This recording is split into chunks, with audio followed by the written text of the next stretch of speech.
Hello বন্ধুগণ, দেখো তোমাদের জন্য একদম নতুন একটা ভিডিও নিয়ে চলে এলাম। তোমরা থাম্বনেল দেখে বুঝতেই পেরেছো কিসের ভিডিও। তো আমি একটা বেবি ড্রেসের ওপরে পয়লা বৈশাখ উপলক্ষে পেন্টিং নিয়ে এসেছি।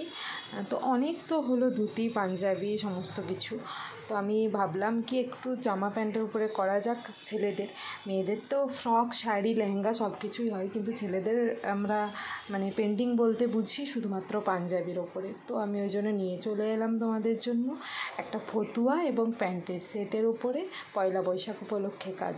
যদিও এটা আমি আমার ছেলের জন্যই বানিয়েছি, তো পয়লা বৈশাখে নতুন কিছু বানাতে ইচ্ছে করলো। পাঞ্জাবি ওর অনেক আছে, সে কারণে যেটা রেগুলার ইউজ করতে পারবে সেরকম একটা জিনিস বানিয়ে নিলাম। তো এটা আমি মৌমিতার উপরেই দায়িত্ব দিয়েছিলাম, ওকেই বলেছিলাম যে তুমি তোমার মতো করে বানিয়ে দিও।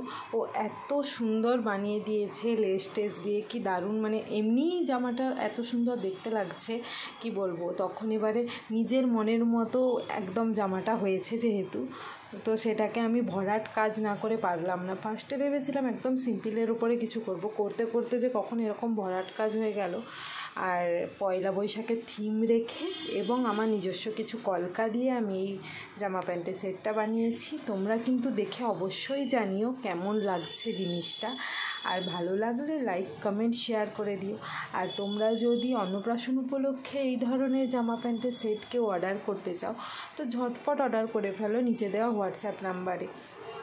আর হ্যাঁ, হাতে অবশ্যই 1.5 থেকে 2 মাস সময় রেখে অর্ডার করো। আগেও বলেছি, কেননা আমাকে বানাতে দিতে হয় জামাগুলো সম্পূর্ণ বানানো এবং পুরো কাস্টমাইজড হয় এই ড্রেসগুলো। তো তোমরা চাইলে অর্ডার করতে পারো এই ড্রেসটা। আসছি নতুন আরও কিছু ভিডিও নিয়ে, ততক্ষণের জন্য টাটা।